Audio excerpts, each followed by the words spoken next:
L'instant vivant.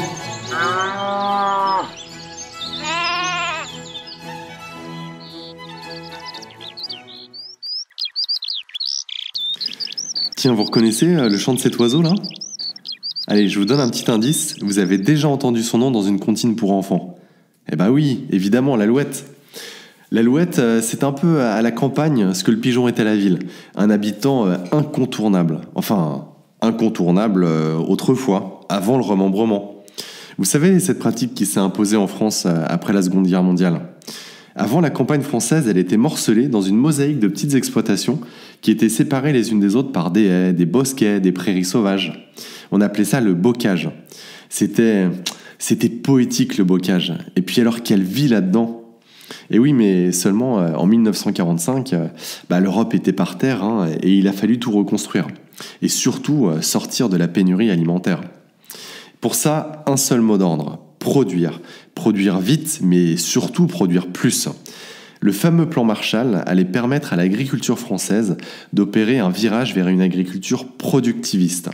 Un nouveau modèle qui a totalement transfiguré nos campagnes, ou défiguré, au choix. Alors les gros tracteurs ont débarqué dans les champs et des produits miracles, qu'on appelle pudiquement les produits phytosanitaires, ont permis d'accroître de manière spectaculaire les rendements. On a arraché les haies pour agrandir des parcelles, on a tout mis au cordeau, bien nickel, pour pouvoir recrépir le paysage avec d'immenses monocultures à perte de vue. Sympa, hein ? Et oui, mais attendez, mon alouette là-dedans, elle est où ? Votre quoi ? Mon alouette là, vous savez, le petit oiseau sympa qui chantait, il est où ? Ah mais attendez, mais vous y êtes pas là ? L'alouette, elle habite plus là, ça fait un bail. Mais elle est où alors ? Je sais pas, écoutez, vous croyez quoi ? Qu'elle a mis des pancartes ? Qu'elle a manifesté avec ses copines ? Qu'elle s'est allongée devant le tracteur ? Non, elle a fait comme tous les autres, elle a disparu sans rien dire.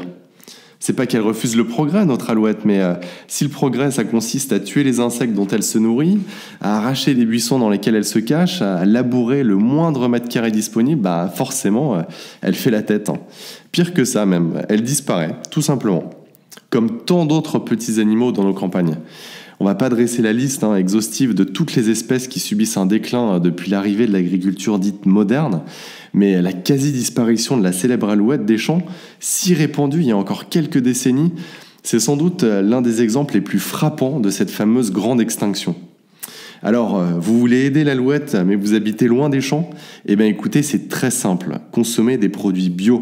L'agriculture biologique, elle permet en effet de reconstituer des écosystèmes qui ont été dévastés par l'agriculture industrielle. Et si vous voulez faire mieux et que vous avez un petit bout de jardin, aménagez un petit coin sauvage pour les oiseaux. Vous verrez, c'est super sympa et c'est vivant.